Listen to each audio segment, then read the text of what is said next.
morning. Good morning, everyone. 6 a.m. on the 30th of January. Almost a month gone. Wow. It's crazy. Hashtag KMT in the chat for a chance to win Dr.Kiltz hat. The one he's wearing. A facsimile, as they say. Let us know where you're watching from. I'm in Central Florida. I'm not going to say frigid temperatures because it's not really true, although for me it feels like it. 41 degrees. And we're going to be talking in a second with Kendra. And if you have any questions, put them in the chat. QQQ. Like, share, comment, subscribe, wherever you're watching from. How are you doing this morning, Dr. Kiltz? I am doing fabulous. Thank you for asking. It's, was it Friday? I got Jenny Medich coming over today. We're doing some cooking, and it's a beautiful day in paradise. And we're talking with Kendra today. So that's exciting. We're all nervous for whatever's going to happen today, but it's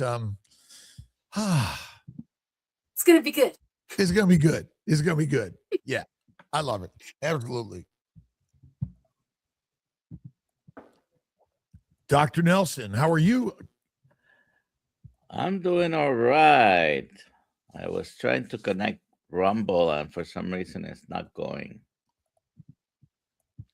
Rumble, doing great. Nice. Gosh. All right. For a moment, I thought I might drop by in Sarasota for today's activities, but I'm not going to. Oh, okay. All right. All right. All right. All right. Well, shall we go for it? Yes. Kendra, you said you were in Ohio? Yes. Hope you're staying warm. I am staying pretty warm inside. Go ahead and introduce yourself and let us know your story of healing, and your keto carnivore story as well. All right. Well, I'm Kendra.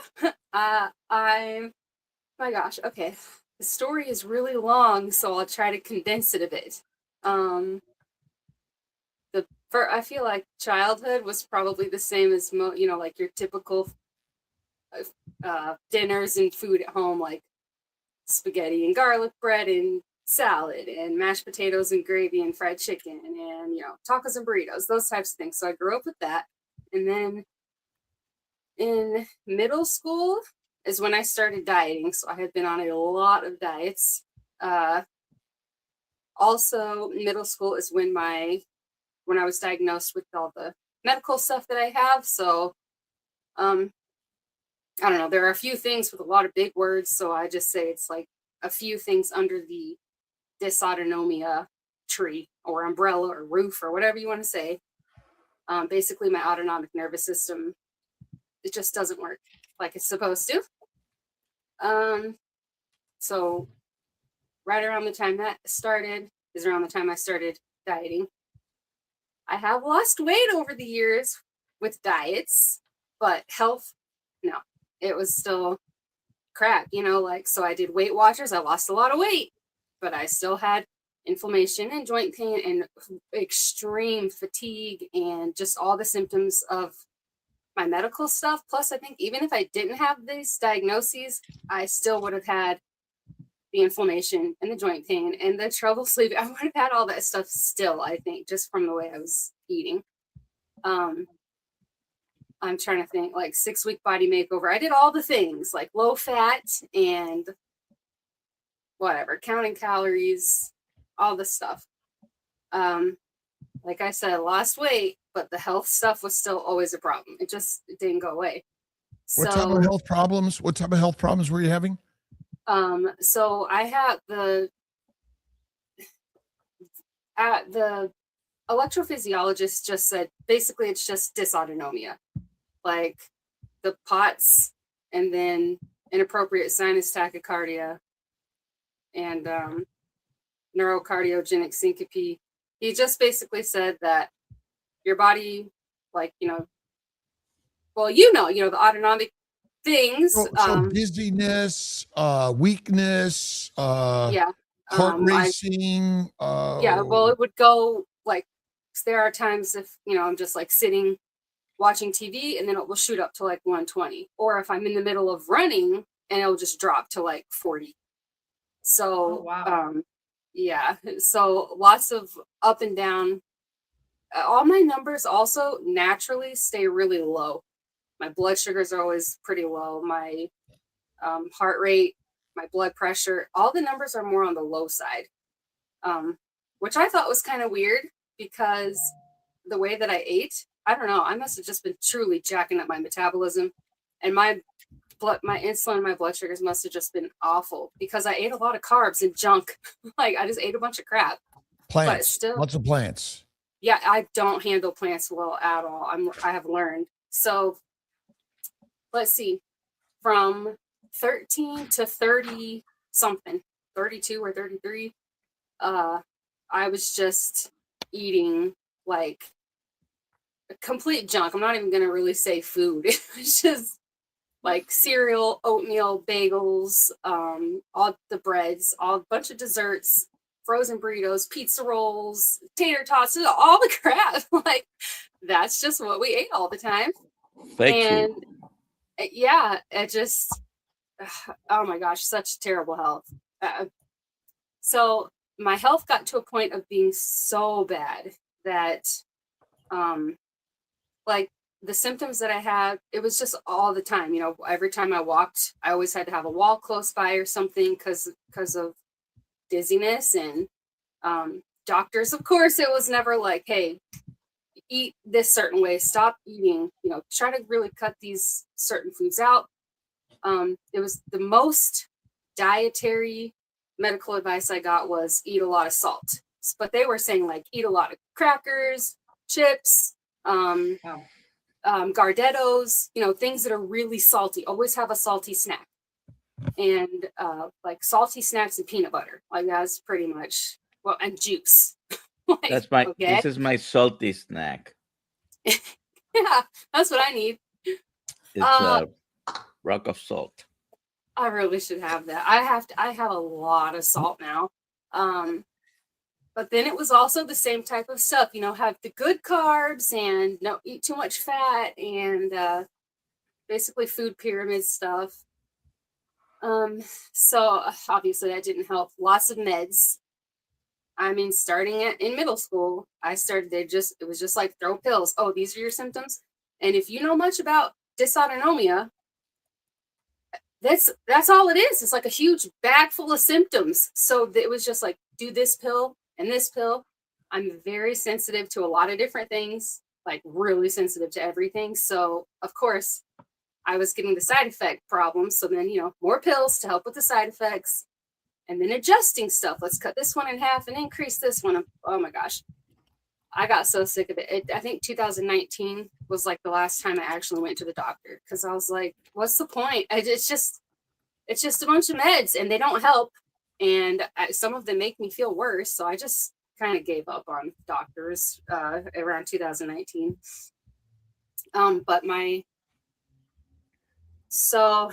Gosh, there's so much to it. Plan. So go Did ahead. they ever diagnose you with hypermobility or EDS?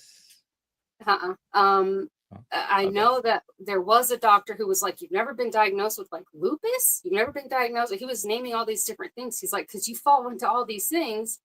And then I told him the stuff I was diagnosed with. He's like, okay, that stuff makes sense. But I think he was wondering, there were so many different words. That's why I just say it's just like all under the dysautonomia stuff, because like my fingers will go completely white sometimes. I don't circulate blood. My blood won't circulate very well. Or I'm trying to think, or like the bottoms of my feet or my hands will almost, it doesn't even feel real. I think that's still just the blood circulation part.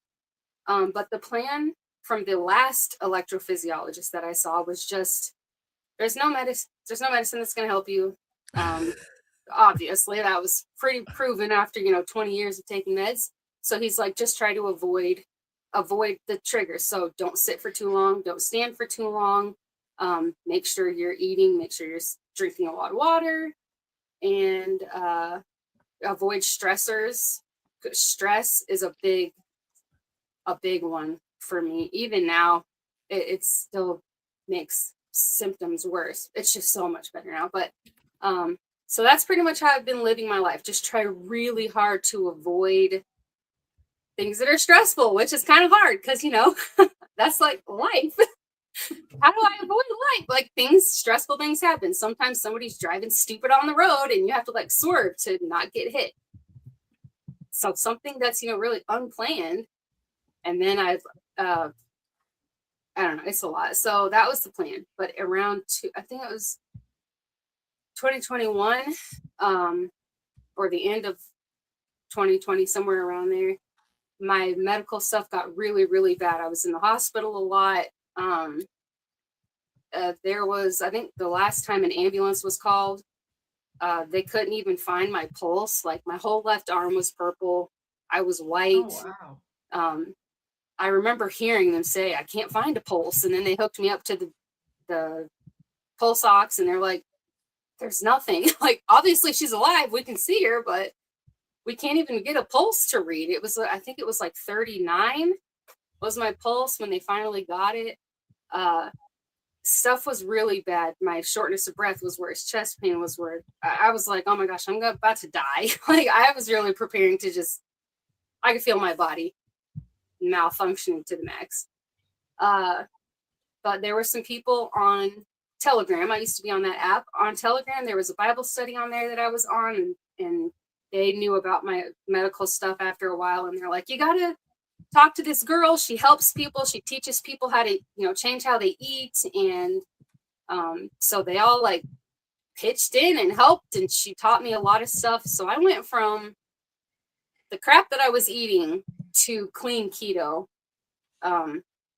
like in a day. And I used to be against that.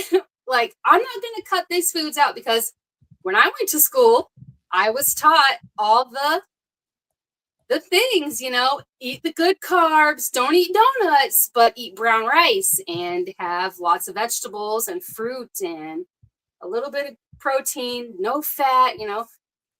So that's how I'm a lifestyle and weight management coach. That's how I was taught to coach people. I feel terrible for anybody I ever helped in that way.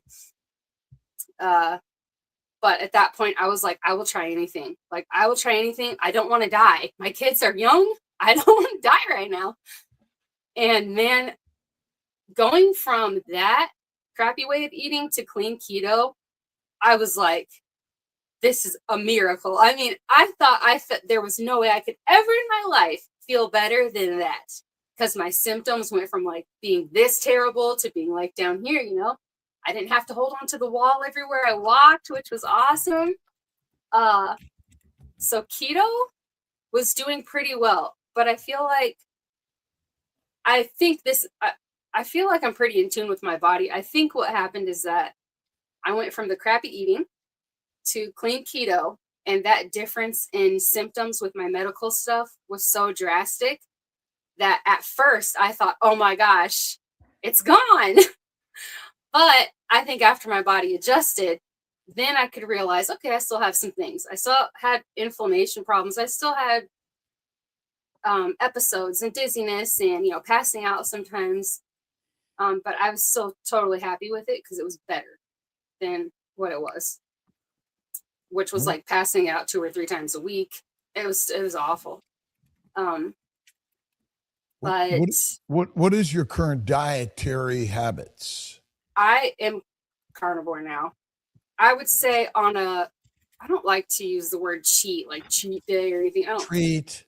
Yeah, my version of a treat is like something that's, I don't even want to say full keto, because, you know, those types of cookies might use like almond flour or coconut flour. I do not handle that stuff well. So it's more like keto-vor, I guess you could say. I'll add a sweetener to some carnivore stuff. Like, that's as far as I can go. Keto was working pretty well. And then last summer, I broke out into a horrible rash. I mean, from my collarbone to my feet. And it lasted for months. It was intense. It burned. It was, I wasn't sleeping. Like on a really good night, I would get about 2 hours of sleep in total. And that went on for months. I felt like I was going crazy. So at that time, it was so bad that I was like, I'm going to have to break down and go to the doctor, even though already on the way to the doctor, I'm like, here we go. They're going to be like prednisone and blah, blah, blah. And guess what? That's what they said. Take this steroid. And I did they gave me like a broad spectrum antibiotic just in case it was bacterial, which it wasn't. I was in the doctor's office quite a few times before they basically ruled. It almost became a thing of just like a process of elimination. And then after really looking at my medical history, the doctor, she basically was like, I think this is your body shifting hormones, because I had a partial hysterectomy in 2018. So that was like 6 years at that point without a period. And she's like, I think you're in menopause. Because when she added up all the different, like, I didn't change how I was eating or exercising. I gained 25 freaking pounds in like 3 months. And then the rash, she's like, that happens sometimes, I guess. I don't know. When people go into menopause, you can have a rash. I guess. What's a partial hysterectomy? And why did they recommend that and do that? Well, in 2014, I actually had my fallopian tubes removed because my doctor was like, all of my pregnancies were high risk because I was passing out. And my last one, it's like as each pregnancy went on, they got worse. And my OB at that last one was like, I really think you should talk with your husband and see, you have 4 kids. And it's just kind of like the more kids, the more pregnancies you have, it's just such a risk of you falling on your belly or something and losing a baby. So maybe, talk about not doing that. So of course, in my head, I'm like, I don't want to risk that. And gosh, no, I wouldn't want to do that. So we've talked about it and like, okay, yeah, we're good. We have 4 healthy kids. Let's just go ahead and stop that. So, and then in 2018, my periods were so bad. And we noticed over the years that like the week leading up to my period, and then that week, my symptoms were always worse. I passed out more frequently. I don't know if it was just too much on my body or whatever. So they took out my ovaries, and they basically I wanted to keep my cervix, but they took everything else out to stop my periods. They took your uterus out and your ovaries. Yes. And your tubes. Yep. So they said, which the doctor at that time even said, you're probably going to go into menopause early because, we're taking all this stuff out. You're not going to be bleeding anymore. So I was like, okay, whatever. But what do you espouse all your symptoms to? And did any of the doctors ever put your diet and your diseases together? No, it was always pills and then just drink a lot of water, eat a lot of salty snacks. Like and then avoid stressors. Like if you start to feel dizzy, get on the floor and put your feet up and avoid anything that's going to cause symptoms, which could be nothing at all sometimes. Like I seriously have just been sitting and something happened. So it's like, how am I, like, quality of life was just not great. And when I very first had that rash, I was like, all right, I'm going to try carnivore to see if it'll make this rash go away. But I only did it for 30 days. And my body, I'm just very sensitive to things and very slow with it. Like, where did you hear about the carnivore diet and what drove you that direction? Basically people like you, Dr. Barry, just which I've heard about it. And I always thought, well, kind of like higher protein, more meat focused, but still keto. I still have all the vegetables and sometimes have like cookies made with almond flour and all that, but still notice like, gosh, I still feel, I don't know, I just didn't feel my best. I just didn't know what exactly it was. I was just like, I'm keto, so maybe this is just, as good as it gets. But I don't think I did it for long enough. I only did it for 30 days. The rash was still there. The symptoms were still there. The weight gain was just not going down. And I was like, okay, so I guess that's not going to help. And then I went right back to keto. And that's when I very first had that rash. Didn't know I was in menopause yet. After I knew, then I started just looking more into it. And everything I read about was like, take estrogen pills, take this pill, take that pill, take this supplement. I'm like, oh my gosh, is there anything that's just food? Like, I don't like taking pills. If I have a horrible headache, I will use ascorbic acid to get rid of it because I don't want to use Tylenol and all the other things. So then I started to see videos pop up about like people just going carnivore to help with their symptoms, to help with even with the mood, because I felt crazy. I'm like, I don't even feel like me sometimes. It just sucks. So I said, okay, I don't think I did it long enough. I should have known. I should know my body better than that to know that it's going to take me forever to adjust to something. So I said, okay, I'm going to do 90 days carnivore. And it wasn't until about day 75, around 75 and 80 days is how long it took before I started to feel the benefits of it, which in my head, I don't know if I'm wrong in saying this, but I felt like, my gosh, I must have a lot of healing that needs to be done if it took almost 3 months of carnivore before I started to feel the benefits of it. But I did. The scale slowly started to come back down. My mind started to feel a little bit more like myself. My skin looks so much better now. And after the 90 days, this is when I really realized, holy crap, I can't even eat vegetables. I slowly started to add in keto stuff. I like to use my body kind of as like a science experiment. I think it's fun to try different foods and see what it does. Spinach, onions, some of the most simple, like the best keto foods. I was like, I feel awful just from eating some vegetables and like almonds or pecans or macadamia nuts, any of these good keto safe foods.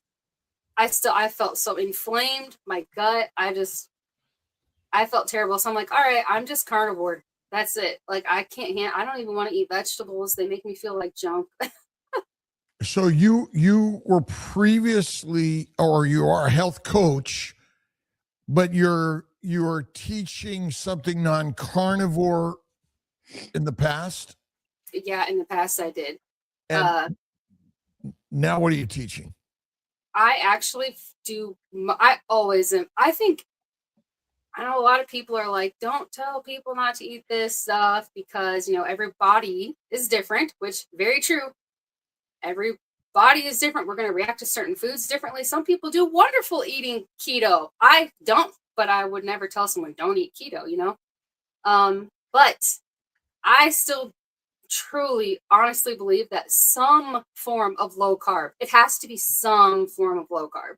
So I always wonder, is it really low carb or is it really supposed to be high fat?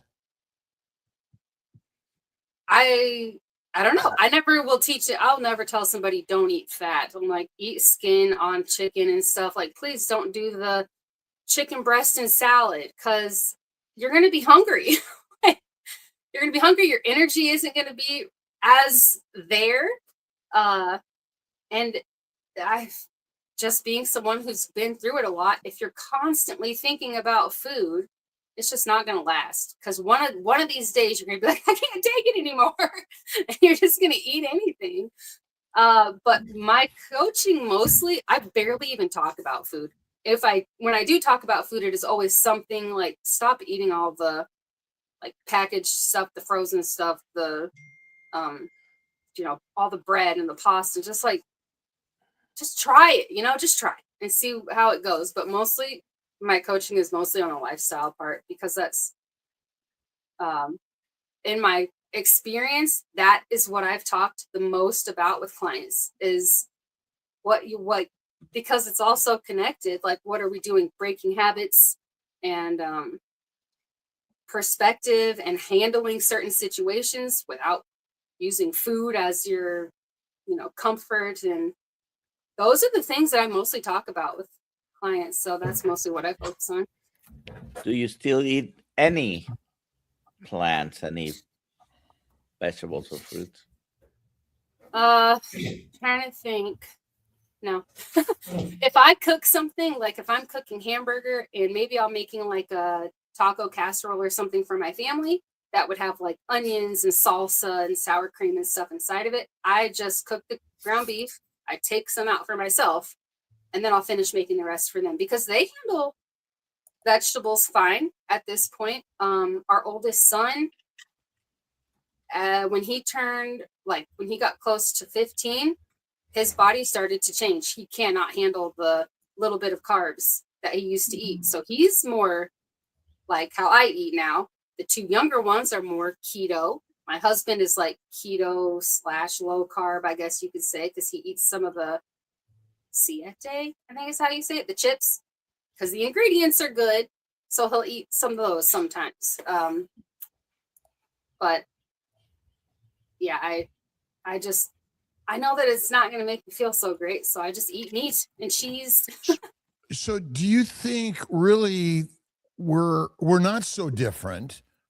And then the diseases that pop up over time are secondary to a acute and or chronic consumption of plants and low-fat diet. And really, we should all be adopting a carnivore lifestyle. I would say at least close to carnivore. I don't know if it's like I think everybody should eat this way because it's the greatest. Like, I don't think I would say that if I didn't actually live it. Because at first, with just, a clean keto way of eating, I felt like it can't get any better than this. And then when I went carnivore, I was like, oh, I was wrong. So I feel like people should at least try it for 90 days, just in case their bodies are super slow like mine. So therapeutically, we should be introducing this to all medical practices. Oh my gosh. That diet should be the first thing that we ask questions and intervene with, and rather than a drug or a dissection. Yes. And I'm an OBGYN that suffered the knowledge of an incorrect diet and focused on drugs and dissections primarily, and really did not see and understand the fact that I was suffering, my patients were suffering from a deadly human dietary direction. Yeah, I seriously, if I think, I don't know, I might have like I don't know, it might be crazy. There are people in my family who think I'm like conspiracy theorist, tinfoil hat person, but in my head, I'm like, if we went to the doctor and they told us, eat this way, try this, stick to this way of eating for the next, 6 months, come back and see me, move daily, drink this type of stuff. Don't just drink a bunch of drink a gallon of water a day and no electrolytes. Don't do that. Then people really wouldn't be at the doctor. Our whole house is now some version of keto or carnivore. We don't ever go to the doctor. We don't take our kids to the doctor. We don't need to. When we get sick, we use vitamin C powder. We do like a tissue flush for the first couple days, and then we're better. So how much money? I don't know. I feel like it's all just evil, money hungry, just keep them coming back, and so I feel like that might be a big reason why we don't talk about food and, hey, let's eat this way, because then, how many patients will they really have? You know what I mean?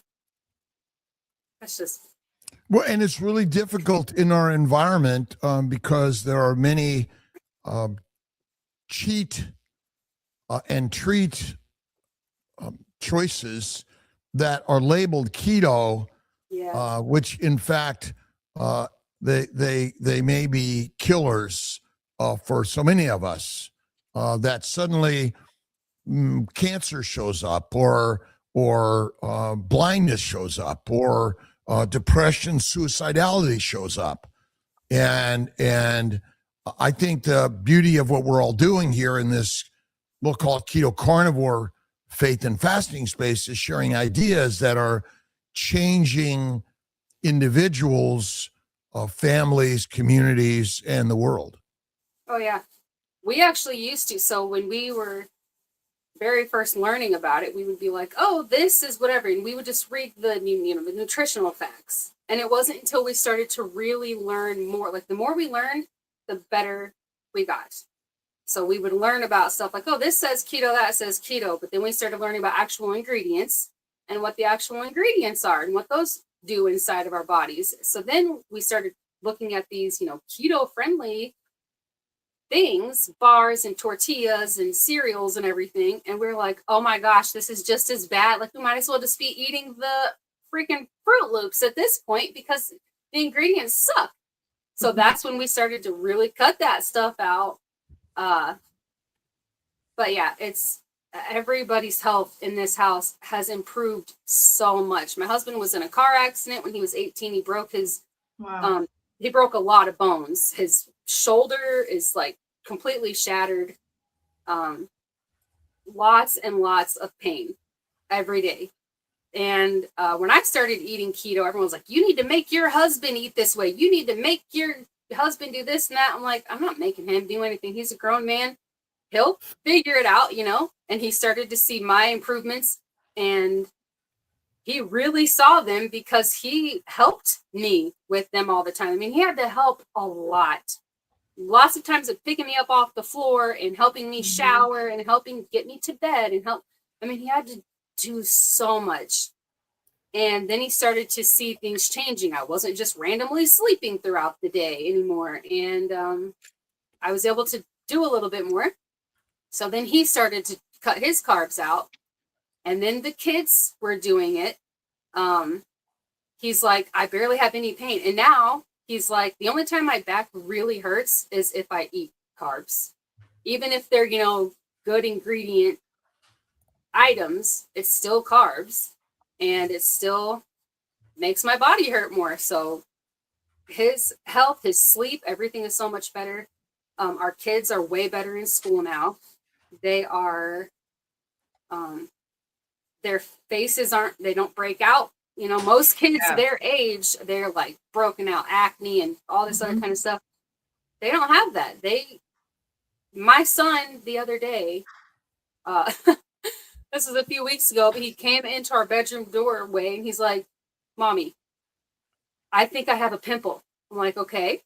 And he's like, what do I do? Like, it popped. Like I have stuff. He was like panicking because I'm like, wow, you're 15 years old and you're so unfamiliar with pimples that you feel the need to like get up in the night and tell me I have a pimple. I'm like, it'll be okay. Just don't pick at it. Go to bed. It's fine. But they're not used to these things because the way that we eat, they don't have acne breakouts and all that kind of crap. However, dermatologists will tell you that it doesn't matter the way you eat. Diet doesn't matter. Yeah, I have a lot of people who say that everything in moderation, just exercise. And I'm like, okay. I mean, I know that exercising helps. People eat carbs and then they go for a walk directly after that. I get that helps and everything, but I'm like, it's still in there. Like you're still taking it in. We have a couple of questions, Halia. Sure. Let's see. Here's one from the real Dr. Nelson. How did your fat to protein ratio change when you moved into this carnivore phase? I don't know. I mean, I definitely eat more fat. I know that. And then I think I got to a point where I was eating way too much fat. Like I was eating really fatty meat and then adding a bunch of butter on top of it. And I couldn't, I'm like, I still don't feel awesome. My weight still isn't doing anything different. So I just like, okay, maybe if I cut back on the butter a little bit, then I found a good balance. But yeah, But you don't more fear so the that- fat. Oh no.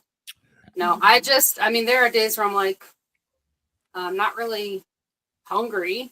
Like I'm kind of hungry, but I don't know. I'm not feeling it. So I just like eat butter. I'll just take a bite of the butter and then I'm good. What's your I- thoughts? I'm sorry. No, you're What's your thoughts on how we judge ourselves and our body shape? And is this maybe part of our problems? We're all sort of directed to sort some perfect, which isn't true in nature. Gosh, I think that's, man, that's one of those things that I guess I would say is like an example of where I talk more about the lifestyle part than the food part. It's in so much as in the way that we think about things and see things. And that's such a struggle. I've struggled with that. Starting about age 10, I just hated the way that I look. And I just look gross. I think when I look in the mirror, I'm like, ew, no matter what. But it wasn't until I got to a point where I finally realized, what the heck, when I was 200 pounds, and when I look at a picture of me at my lowest adult weight, which was 153, I put those pictures side by side, and I'm like, when I looked at myself in the mirror at 200 pounds, and when I looked at myself in the mirror at 153, I saw the exact same thing. And it can't, and I think that psychological, that horribly poor body image, it can make you maybe afraid. I could see somebody being afraid to eat this way, because it would be like, I don't want to eat all that fat because it might make me fat, it might make me fatter. And gosh, that sucks. But yeah, just also understanding that I don't know. I'm trying not to get emotional because it's such a, man, I just, so many years of just like hating. How has the carnivore lifestyle helped you in your mindset today versus how it was when you were in the keto or standard world? And emotions are okay. We're right here with you, Kendra. Thank you for being here and sharing what you've been going through in life, because this is real. Yeah. I think how I feel is the biggest change. I don't feel inflammation anymore. Like I feel better. I still have some of the medical stuff. Like I still have some things. But it takes a lot longer for me to get there, which gosh, I'm so grateful for that it takes more before I get to a point of passing out, but the food is part of it, but also just me working on my mind has been a big part of it, and looking in the mirror and being like, okay, I'm not gonna pretend like I look in the mirror now and I'm like, oh my gosh, I look awesome, because I just don't. But I still can look in the mirror and say I feel so much better, and I'm starting, the way that I feel is starting to reflect back. You look fucking awesome, by the way. In that, the God is within us. I always ask the question, what would God think of me? I know. I used to struggle with that so much, because I'm like, I'm basically like crapping on his artwork, like he made me specifically in this way. And I know that the way that I eat, obviously, my weight, it's not like God was like, I want you to be 200 pounds, but and something else that helped me with the mental part of it is I'm actually doing something about it. So I went through a like, I'm just not the like poor me type of person. So I'm like, okay, this is a problem. What can I do to try to make it better? So I wrote down things I don't like about, that I'm unhappy with. And then next to that, I wrote down, what am I doing about it? And that helped a lot, because I can say, okay, I know that I still have some, like, I'm mostly concerned with, like, now I'm more concerned with just health. Visceral fat, I don't want a lot of visceral fat. I want my organs to function well. I want my bones to be strong. I want my muscles to be strong. That's my focus. So am I actually doing something about it? So now if I look in the mirror and I'm like, I can tell, especially in the middle area of my body, in my midsection, I know I have some fat that can be lost. But I can now, well, I'm doing something about it. You know, I'm not just looking at myself in the mirror like, gosh, look at all that fat in the middle, and then that's the end of it. Like, no, okay, yeah, I have that, but I'm adjusting the way that I exercise. I'm eating a certain way. My body is really slow. Something else I need to remember. Some people have been carnivore for like 5 years, and then they started to, it took like 5 years for them to lose something. So you're a mom, most important job in the world, a wife, a beautiful human being, and your struggles are the story of our strengthening, because that is, I think, and your courage to come on here today and share your struggles is amazing, and because it isn't easy, and that just, I'm really, again, grateful to you for being here and sharing with all of our brothers and sisters who aren't all carnivore or and I know I say we're all imperfect. He made us this way, right? He made us this way, and that's amazing. Do we have some questions in the chat? We do. Let's see. Chuck asks if you looked into Sally Norton about oxalates. I have not. Well, actually, I haven't looked at that perfect person specifically, but when the raspberry first came, that's what I thought was happening. So I was like, I know there were some people on Dr. Berg's channel who were like, oh, it's oxalate dumping, and this is why I have a rash. Use the gallbladder pills and do this, change this eating. Some people were like, add in a little bit of carbs to balance it out. And I tried all the things. So, but I have not looked at that person specifically. Next. I just want to say real quick. So all the Zoom calls are now on the Monday night link in the community. Larry was asking about that. So it's just one link now to make life a lot easier for all of us. Same link as Monday night. Okay. I guess this is for Dr. Kiltz, but we can also ask Kendra, what's your opinion on bacon? Kendra, what do you think about bacon? I am curious to know what you have to say, because I can't handle it. I ate bacon last night. I try every once in a while because I love it. Like, who wants to not eat bacon? So every once in a while, I'm like, okay, I'm going to try to eat it again and see how it makes me feel like so sick. I still kind of feel sick from the bacon that I ate last night. I just can't handle it. It sucks. Pork belly, beef belly, lamb belly. You see, where bacon is just the belly of the beast. If you just do the pork belly, beef belly, and you slow cook it, and is so good, no curing, no sugar, no spices, no curing. And that's our problem. We hear the word bacon, of course, it's cured pork belly. But if you get away from the cured pork belly and then look at that pure pork belly, beef bacon, and even look at lamb, a goat, there's the difference, I think. The problem is the soaking, the curing, which adds spices and sugars, which can be very harmful for some of us more so than others.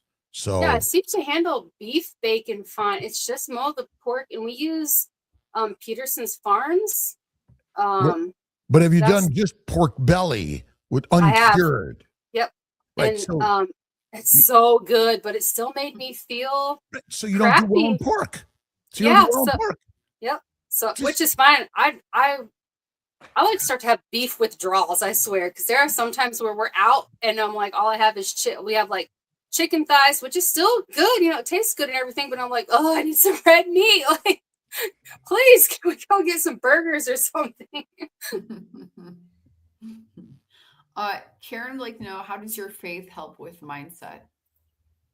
That's where all of my everything stems from from the Bible. Everything that I talk about on my channel, the way that I look at myself, that's the part that took the longest. I'm really good about giving other people encouragement and grace, and helping them learn patience and with themselves, and it's a process and all that kind of stuff, and so much to appreciate the struggles. I'm really big on that. We are strengthened through our struggles. I love to fall. I love to fail because we get back up, and we learn so much in our challenging times, and we're being molded, and I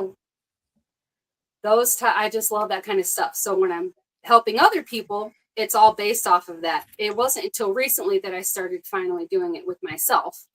And that has helped a lot with the way that I see myself, what I think when I look at myself in the mirror, just how I think about myself, period. I went for years like, I am worthless. Why am I even here? I suck as a mom. I suck as a wife. I can barely do anything. My husband still does the laundry. He still, I think, tries to help with some things. But I just felt completely useless. And it's just, the more I dig into the Bible, the more I study God's word, the more I'm starting to focus, not in a putting me first. I will never put myself first ever. And I don't look at that as a bad thing. I would rather put others before myself. But I finally started looking at myself at for a change, where when I'm reading things and learning things, applying it to myself, and it has helped so much. Like all of these people I talk to, I look at them like, you are God's creation, but I am too. And I really wasn't looking at myself like that. I was just like this disgusting, just like blah. What's the point of you even being here? And I stopped looking at myself like that. And that completely stems from just me studying God's word and applying it to myself finally. God is number one. Yes. Always. Yes. Always. Yeah. And a lot of people have told me like, no, you need to, you need to put you first. And I'm just so Bible based, so I'm like, God doesn't tell us that. He says to put others before ourselves. And that's what I'm going to do. We can still but also he blessed me with this body and I need to take care of it. And I need to be kinder to myself. And so that is stuff that I've been working on. And gosh, it's helped a lot. You said crapping on his artwork. And so what you need to do is do painting. Oh my gosh, I love to paint. Well, so crap is fertilizer and food for the Ferrari. You're the Ferrari, and our job is to manifest his artwork every day. And I think that's what you're doing here. You're manifesting his artwork, and you're the artwork. And crap is fertilizer. It's all it is. It's the best. Yeah, so I'm going to use it for good. Yeah. Yeah. Yes. Oh, that's so funny. Because I actually recently started painting. I don't think I'm very good at it, but it's so fun and therapeutic. I don't know. I was like, man, did he say that because you looked at my channel, all my live streams? I've just been painting during live streams, and I put my face on Bob Ross's body. Oh, love Bob. But my paintings are like. I want to see. If you haven't seen my paintings, this is Kiltz's artwork. Oh, that is cool. All right. I should do art like that. Well, that's crapping on his artwork, meaning that is art. But then the more you do, the more it expands, and that's what we're all here for, because we're the artists, and he is guiding us on the journey every day. And so, I always ask the question, who creates everything? God. I mean, we're not creators, but gosh, I just am like, so every day I'm just like, okay, just use me. That's always what I'm saying, like, use me. So that's why when it comes to my medical stuff, I've had people like, you don't have strong enough faith. You got to believe that you don't have it and have enough faith. And I'm like, well, from what I read, like, that sounds great and everything, it sounds real nice and motivational.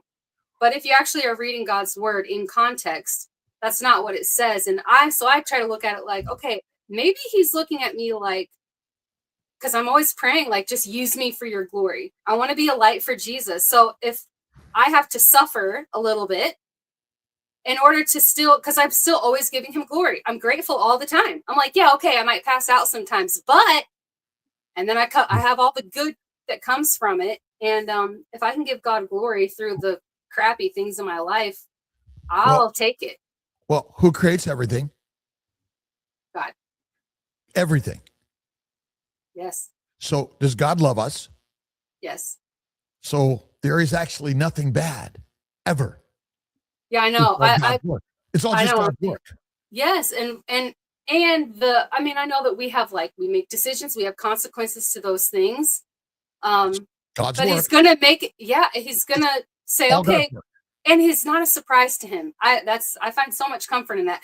He already knew I was going to make that crappy decision, that to do this thing, and that the outcome was going to be not so great, but fertilizer. He's going to learn. I'm going to learn something from it. I'm becoming more equipped for something that's coming up next. I'm wiser now, moving into the next time that something similar pops up. Like, Judge. I love the hard times that we go through, even though they hurt and they're difficult. I love them so much just because of how he works through us during those hard times. I love it. He strengthens us. Next question, Alia. Next question. Let's see. All right. All Americana. Are most people who follow a carnivore diet in a state of ketosis? Probably, but not always. Not that important. You feel better on carnivore. Ketosis doesn't matter, in my opinion. I've never ever checked my ketones. I checked my blood sugars at the beginning, and that's when I really realized, gosh, my blood sugar, my numbers are, like, always low. I don't even know how it's possible, but my body works perfectly as God intends, always. How young are you? I just turned 38. Nice, beautiful age. I'll be 70 in March. Oh my gosh, that is amazing. We look the same age, Dr. Kiltz. Younger and younger every day. Rockstar. We got an Ohio meetup coming up sometime this year. Yep. Oh, that would be. It'll happen. And Chicago in July. Let's see here. Get that one right there. Okay. Did you experience any growing pains or transition period when dropping the last of the plants?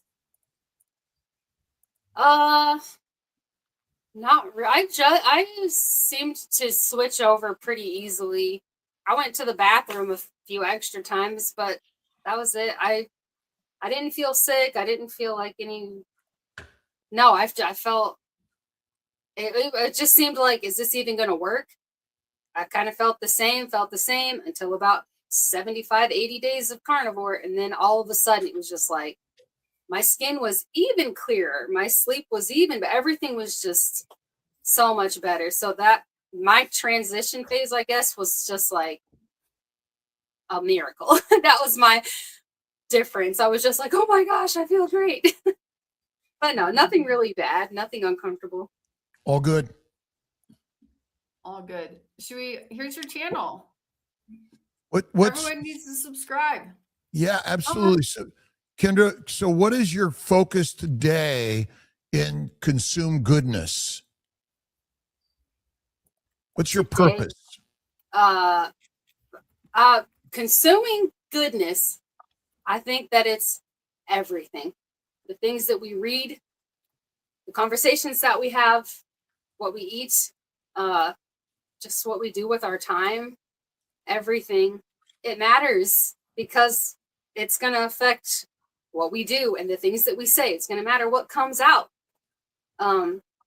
So that's just always my goal, is to consume goodness in every single area of life with all of our senses, our eyes, just everything that we're taking in, that it be goodness, because it is going to affect our mindset and the decisions that we make and the way that we feel. What part of your journey would you say, God, I wish that never happened? I don't think. Or would you say, go ahead. I don't think I have anything like that, because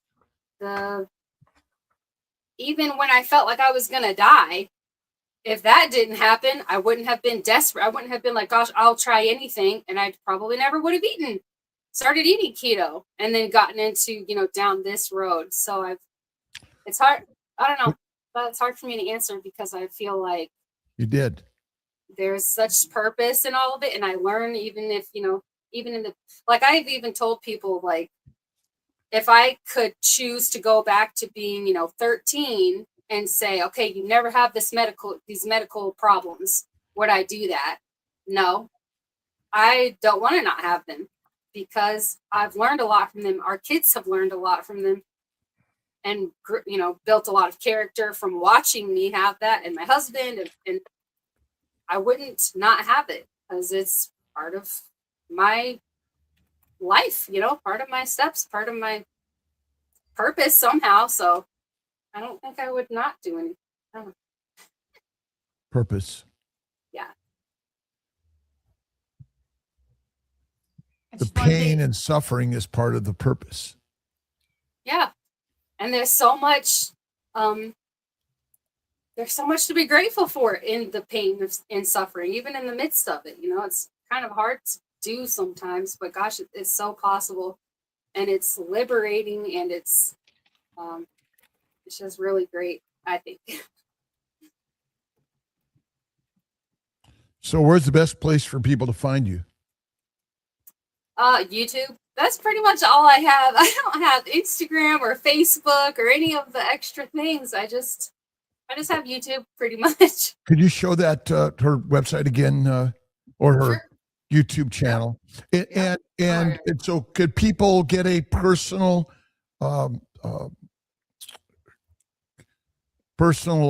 consult with you to listen and learn about their story and how your story and their story come together and help us individually? Yeah, you mean like a consult? Or you can email. I have consumethegoodness@gmail.com.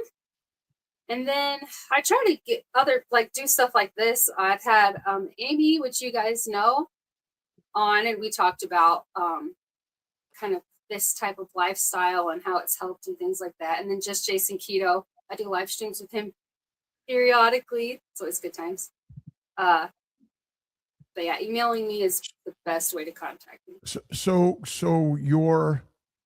your experience and story, do you think somehow we should all wait for the science to tell us the right answer here in a scientific journal, prospective, randomized, double-blind, placebo-controlled way? It's going to answer our questions? Nope.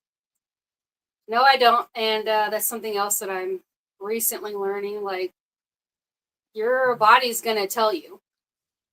If someone's telling you, eat these foods, eat this much spinach, eat this many Brazil nuts, eat this much meat and this much fat, okay, but you're doing it and you don't feel awesome, you're still not feeling that great, but they're saying, yeah, but this is what you need, this is what you need for these certain nutrients and all this other kind of stuff.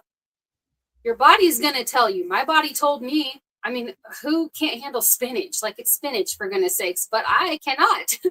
So Your body's going to tell you there's some inflammation. Ollie, Still, you there's gotta end it. discomfort. Ollie, Yes, just get sir. it ended. Bye, Okay. everyone. Go, Ollie. Have a great day.